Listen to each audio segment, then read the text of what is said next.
ये हमें ऐसे माध्यम से हम बता पाते हैं। पिछली बार मैंने शिक्षा नीति पर बात की थी, राष्ट्रीय शिक्षा नीति 2020 पर, और आज हमारे देश के प्रधानमंत्री, यशस्वी प्रधानमंत्री आदरणीय श्री नरेंद्र मोदी जी ने शिक्षा नीति पर अपनी बात कही है। और आज का गुरुदेव रविंद्रनाथ ठाकुर, रविंद्रनाथ टैगोर जी की पुण्यतिथि है। रविंद्रनाथ ठाकुर हम सभी ने इनको याद किया, देश के सभी लोगों ने आज उनको याद किया है। वो विद्वान हैं, वो दूरदृष्टा थे, वो साहित्यकार थे, वो कवि थे, वो भारत के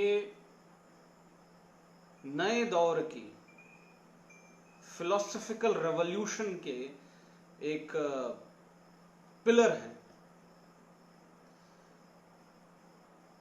और जब हम उनको पढ़ते हैं, उनको समझने की कोशिश करते हैं, तो हम पाते हैं कि उनकी सोच बहुत दूरदर्शी थी, बहुत आगे तक की थी। उन्होंने जो बातें 19वीं शताब्दी में कही, 20वीं शताब्दी में शुरुआती दौरों में कही, के पहले कही, वो बातें आज भी सार्थक हैं। उन बातों का आज भी महत्व है। हिंदुस्तान के राष्ट्रवादी मूवमेंट में भी उनका एक बड़ा योगदान रहा है। ऑल्दो जब हम उनको पढ़ते हैं या समझने की कोशिश करते हैं, मैं उनसे कहना चाहता हूं कि उन्होंने राष्ट्रवाद को समझा है, जिस राष्ट्रवाद की बात गुरुदेव कर रहे हैं। राष्ट्रवाद का अर्थ उनके लिए क्या है, यह हमें समझना जरूरी है। राष्ट्रवाद का अर्थ वेस्टर्न राष्ट्रवाद नहीं, पश्चिमी देशों का राष्ट्रवाद नहीं है कि एक रेस, एक भाषा और एक अपनी संस्कृति में समझने की और बतलाने की कोशिश की है। हमारे लिए राष्ट्रवाद क्या हो, यह उन्होंने बतलाने की कोशिश की है। कहते हैं कि हमें विश्वगुरु बनना है, तो विश्वगुरु कोई कैसे बनता है? गुरु का अर्थ क्या? गुरु का अर्थ जो अंधकार से प्रकाश की ओर ले जाए। लेकिन आज इस 21वीं शताब्दी में भी हम जब पाश्चात्य सभ्यताओं का और पाश्चात्य देशों की को कॉपी कर रहे हैं, उनकी दौड़ में हम भी सम्मिलित हो रहे हैं और उनके साथ दौड़ने की कोशिश कर रहे हैं, तो वो हमें कभी विश्व गुरु नहीं बनाएगा। तो टैगोर जी ने इस देश से यही बात कही कि उनकी दौड़ में मत दौड़ो, अपनी दौड़ देखो। हमने क्या बनाया है, हम किस चीज से गुजरकर किस स्तर पर खड़े हैं। यूरोप की हिस्ट्री आप फर्स्ट सेंचुरी एडी में देखोगे शायद ना मिले, कुछ डॉक्यूमेंटेड ना मिले। इंग्लैंड की हिस्ट्री 1253 में या 1213 में, मैं अगर सही हूं, अगर कंफ्यूजन हो रही है तो गलत हूं तो करेक्ट कीजिएगा, मैग्ना कार्टा के बाद से उनका एक पॉलिटिकल हिस्ट्री या उनकी एक हिस्ट्री, प्रॉपर डॉक्यूमेंटेड हिस्ट्री शुरू होती है। लेकिन हमारे देश की हिस्ट्री कई हजार वर्षों की हिस्ट्री है। कई बार यहां पर रेवोल्यूशंस हुए, कई बार यहां पर कई लड़ाइयां हुई, वो चाहे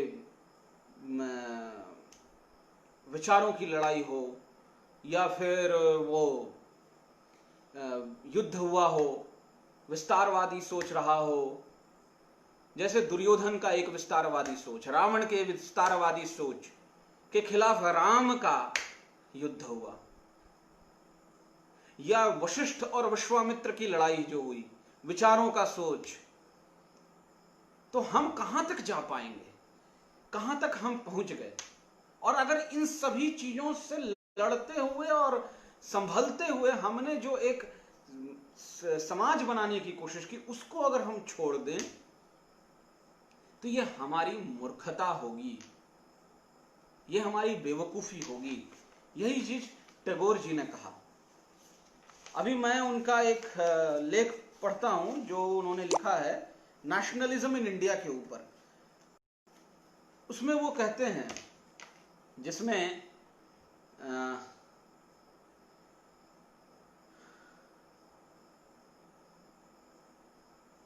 वो बतला रहे हैं कि नेशनलिज्म कैसा होगा।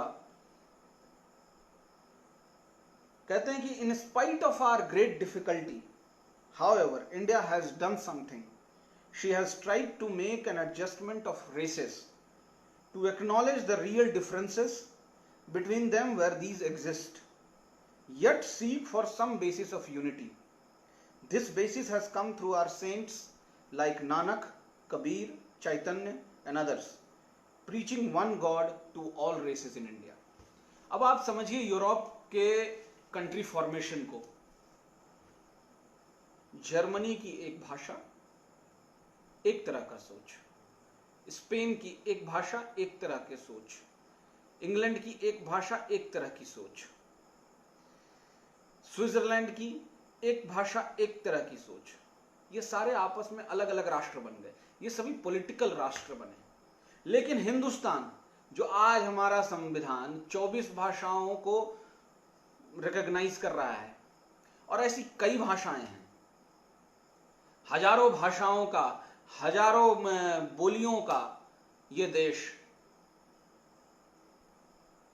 और ये देश फिर भी अपने आप में एक राष्ट्र है। वो कैसे है? ये हमारे चिंतकों ने सोचा और इसको एक राष्ट्र के एक धागे में पिरोया। तो यहां पर कोई एक होमोजीनियस क्रिएशन नहीं है, हेट्रोजीनियस क्रिएशन है। होमोजीनियस क्रिएशन क्या होता है कि एक तरह के लोग और एक तरह की चीजें एक साथ रहते हैं। हेट्रोजीनियस जो होता है वो होता है कि कई प्रकार के लोग, जिसे हम कहते हैं ना डाइवर्सिटी, अनेकता। और हमारे देश में फ्रेज चलता है अनेकता में एकता, और उसको बढ़िया से कहें तो एकता में अनेकता है हमारे यहां, यूनिटी इन डाइवर्सिटी। तो इतनी सारी डाइवर्सिटीज को वो एमलगमेट कैसे करता है, एक साथ कैसे लाता है, ये भारत की सोच है। और उन्होंने इसको भारत का राष्ट्रवाद समझा और इसको भारत का राष्ट्रवाद कहा। तो हमें वही सोच आज के जीवन में लाना है। जैसे मैं उनकी एक बात पढ़ता हूं, कास्ट के ऊपर भी वो बात कर रहे हैं। आपको मैं लाइन कोट करता हूं उनका पैराग्राफ।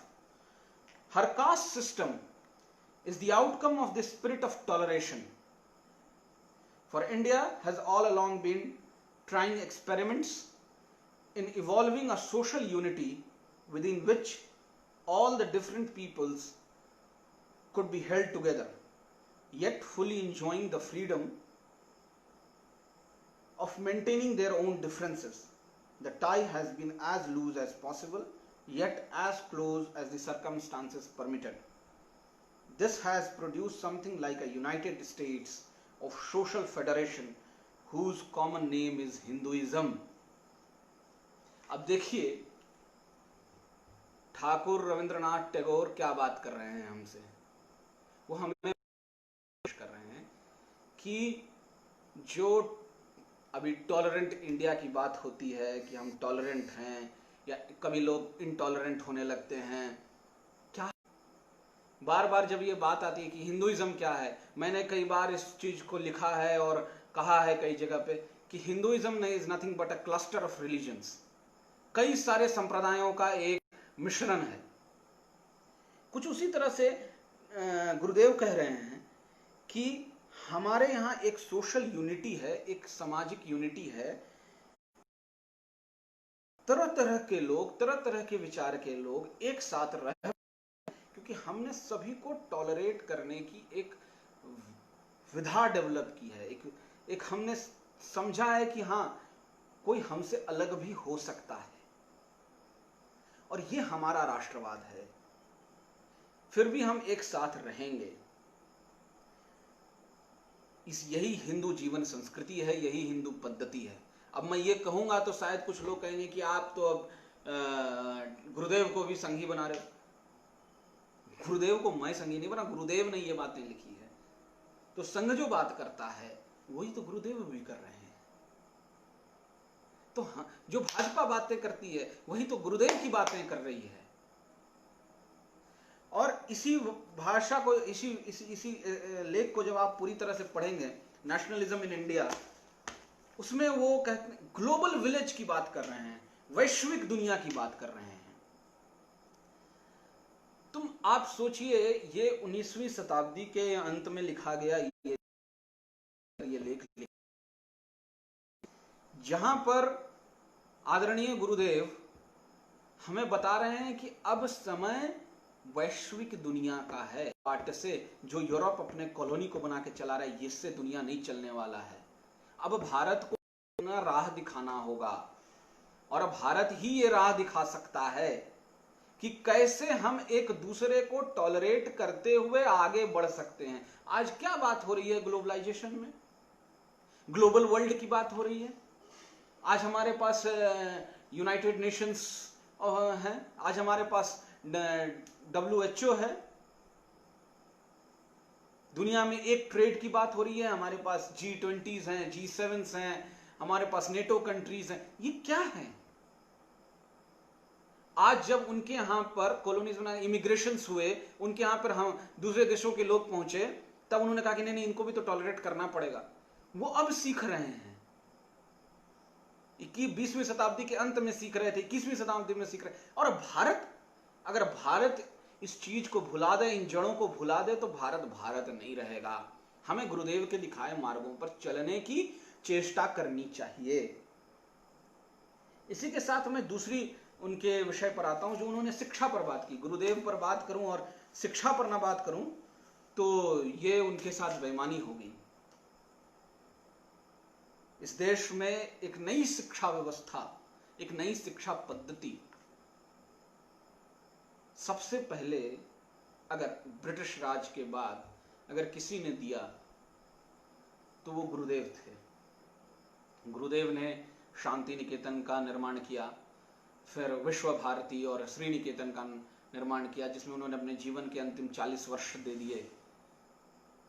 शांति निकेतन में उन्होंने जिस सोच और जिस फिलॉसफी के साथ, जिस विचार के साथ वो आगे बढ़े थे, उसको उन्होंने एक अपनी कविता, जिसको हम कई स्कूलों में आज के डेट में आप प्रेयर में इसे सुन सकते हैं, मैं भी इसे प्रेयर में बोलता था, मैं इसे पढ़ता हूं। Where the mind is without fear and the head is held high, where the knowledge is free, where the world has not been broken up into fragments by the narrow domestic walls, where the words come out from the depth of truth, where tireless striving stretches its arms towards perfection, where the clear stream of reason has not lost its way into the dreary desert sand of dead habit, where the mind is led forward by thee into ever widening thought and action. Into that heaven of freedom, my Father, let my country be awake. जब मैं इसे अपने school के prayer में 11th 12th में बोलता था तो मुझे नहीं समझ में आता था, मैं इसे रट लिया था मैंने और उसे बस याद करके कह देता था, क्योंकि प्रेयर कहना होता था। अब आप समझिए, ये उसी सोच की बात कर रहे हैं कि शिक्षा कैसी होनी चाहिए, जहां पर शिक्षा सिर्फ नॉलेज देने की शिक्षा हो, कि हाँ मेरे टीचर के पास एक नॉलेज है, उस नॉलेज को उन्होंने उधर पास कर दिया, भैया ये इंफॉर्मेशन को पास कर दिया। ये सी शिक्षा हमें एक मजबूर मजदूर बना रही है। मैं बहुत सोच समझ कर इस शब्द का प्रयोग कर रहा हूं, मजबूर मजदूर बना रही है। पॉलिटिकली हम फ्रीडम तो पा लिए, और वो उन्होंने नेशनलिज्म के इस अपने लेख में भी कहा है कि पॉलिटिकल फ्रीडम तो मिल जाएगी आपको, लेकिन कमर्शियलाइजेशन के हम स्लेव होते चले जाएंगे। तो शिक्षा कैसी? शिक्षा वैसी जो सारे बैरियर को तोड़ सके। अब इस पर आगे जाने से पहले मैं एक बात कहता हूं। मैंने इनका एक और लेख पढ़ा था जिसमें उन्होंने वो बात कर रहे हैं, इंग्लैंड की बात कर रहे हैं, ये इंग्लैंड या यूरोप की बात कर रहे हैं। उसमें वो बता रहे हैं गुरुदेव कि England is basically a country of news hungry people. News hungry, not literature hungry. आज हम अगर अपने देश में देखें, अपने आसपास के लोगों को देखें, उनको जानने की कोशिश करें, समझने की कोशिश करें, तो सारा मसला यही रहता है कि कौन कितना न्यूज से अपडेटेड है। दिन भर हमें न्यूज चाहिए, 24/7 न्यूज। और इसीलिए न्यूज चैनल वाले भी कुछ भी दिखा रहे हैं, कुछ भी चीजों का इशू बना रहे हैं, नॉन इशू को इशू बना देते हैं, क्योंकि हम न्यूज हंग्री हो चुके हैं। हम ये नहीं जानना चाहते हैं कि किसने क्या साहित्य लिखा, हम न्यूज जानना चाहते हैं। ये हमें बहुत ही संकीर्ण मानसिकता वाला इंसान बना देता है। लिटरेचर जहां हमें ये आजादी प्रदान करता है, साहित्य हमें एक आजादी प्रदान करता है जहां पर हम अपने कंफर्टेबल पोजीशन से निकलकर, बाहर निकलकर नई चीजों को जानने और समझने की कोशिश करते हैं, वहीं पर न्यूज हमें एक लिमिटेड सोच के साथ तैयार करता है। अब आप सोचिए कि विश्व में अब कोई शेक्सपियर क्यों नहीं पैदा हो रहा है, विलियम वर्ड्सवर्थ क्यों नहीं पैदा हो रहा है, कालिदास नहीं आ रहे हैं, गुरुदेव रविंद्रनाथ टैगोर नहीं आ रहे हैं, रामधारी सिंह दिनकर नहीं आ रहे हैं। बहुत दिनों बाद इस देश में 2-3 लोगों का नाम हम जान रहे हैं, चेतन भगत हो गए, अमीश त्रिपाठी हो गए, या फिर अपने कुमार विश्वास हो गए। कुछ लोगों का नाम जान रहे हैं। साहित्य पे काम नहीं हो रहा है। और साहित्य पे काम क्यों जरूरी है? अब एक बात हमें समझना है कि एजुकेशन में हमने इंफॉर्मेशन दे दिया कि गर्मी आएगी और पानी ऊपर एवेपोरेट होगा, उसके बाद वो सूखेगा, फिर वो बादल बनेगा, वो बारिश होगी। लेकिन शिक्षा तो ये है कि बारिश होगी और बारिश हो रही है, पानी गिर रहा है, बादल पानी का रूप लेके गिर रहे हैं। लेकिन रविंद्रनाथ टैगोर ने कहा कि बारिश में मेंढक निकल के टरटराते हैं, ये कैसे महसूस करेगा बच्चा? ये शिक्षा का दायित्व होना चाहिए कि वो इसे महसूस कर सके। हम 5 तत्वों से बने हैं, पानी और धरती, हम मिट्टी हम में भी है, लेकिन बारिश में जब पानी और मिट्टी मिल रहा है तो जो बनता है उसको महसूस करने की जरूरत है। ये हमारी शिक्षा होनी चाहिए। शिक्षा हमारी एक दीवार नहीं खड़ी कर दे, लेकिन दीवारों को तोड़ दे, आपस में सबको मिलवा दे, वो हमारी शिक्षा होनी चाहिए। शिक्षा ये होनी चाहिए जहां से हम क्रिएटिव हो सकें। शिक्षा ये होनी चाहिए जहां से हम कुछ नया इनोवेट कर सकें और वो पूरे ह्यूमैनिटी के लिए कर सकें। जैसे इनमें गुरुदेव कहते हैं, there are 4 fundamental principles of education, naturalism, humanism, internationalism and idealism.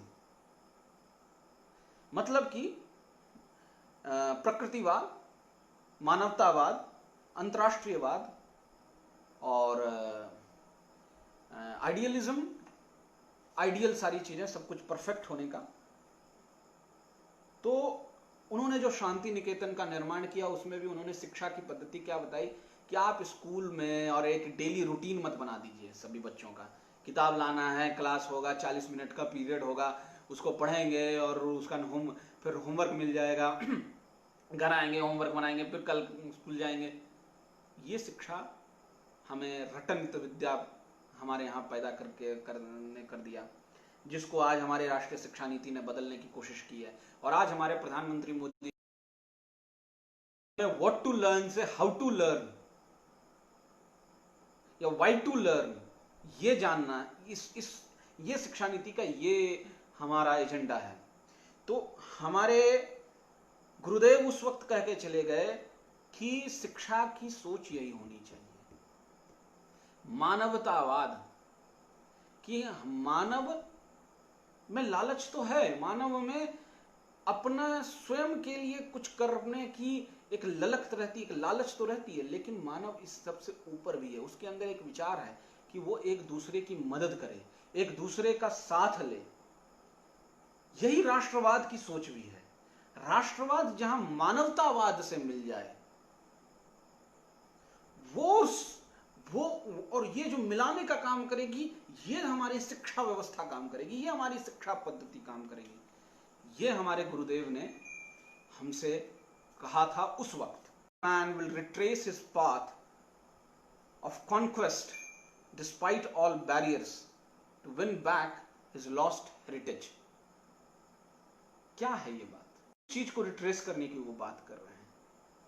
दुनिया पूरा लड़ झगड़ ले, और लड़ने झगड़ने के बाद अंततः हम कहां जाएंगे, अंततः हम किस जगह पर पहुंचेंगे? अंततः हम पहुंचेंगे कि हम अपनी जड़ों को समझें, क्यों हम मानव बने। जैसे गुरुदेव बात जब कर रहे हैं गॉड और रिलीजन पर, तो रिलीजन पर भी वो इसी चीज की बात करते हैं कि डिविनिटी और देयर आर, एक ही सिक्के के दो पहलू हैं। और कल मैं बात कर रहा था घर में, तो बात आई कि भगवान ने, ईश्वर ने, परमपिता परमेश्वर ने सबसे पहले जब जो हमारे शास्त्रीय सोच आती, पौराणिक सोच है जिसमें कि देव हुए, फिर दानव हुए, और परमपिता परमेश्वर दोनों से परेशान हो गए कि दोनों ठीक नहीं है, तो उन्होंने मानव का निर्माण किया। और परमपिता परमेश्वर ने जब भी अवतार लिया तो वो मानव को उन्होंने श्रेष्ठ माना। और गुरुदेव यही बात कह रहे हैं कि डिविनिटी और ह्यूमैनिटी, ईश्वरीय शक्ति और जैसे मानवतावाद, वो एक ही चीज है। मानव ही भगवान है और भगवान ही मानव है। हमारे उपनिषद की सोच है अहम ब्रह्मास्मि, मैं ही ब्रह्म हूं। इसी चीज को रियलाइज करना है। यह हमारी शिक्षा की सोच होनी चाहिए। इस तरह से हम अपने यहां लोगों को ट्रेन करें। यही चीज आज हमारे राष्ट्रीय शिक्षा नीति में लाने की कोशिश की गई है। और इसी चीज को समझना है कि गुरुदेव ने कैसे इन बातों को उस वक्त, कितने दूरदृष्टा थे वो। इस वक्त ग्लोबल वर्ल्ड की बात नहीं हो रही है, ग्लोबलाइजेशन की बात नहीं हो रही है, ह्यूमैनिटी की बात नहीं हो रही है, तब वो इन बातों को रख रहे हैं।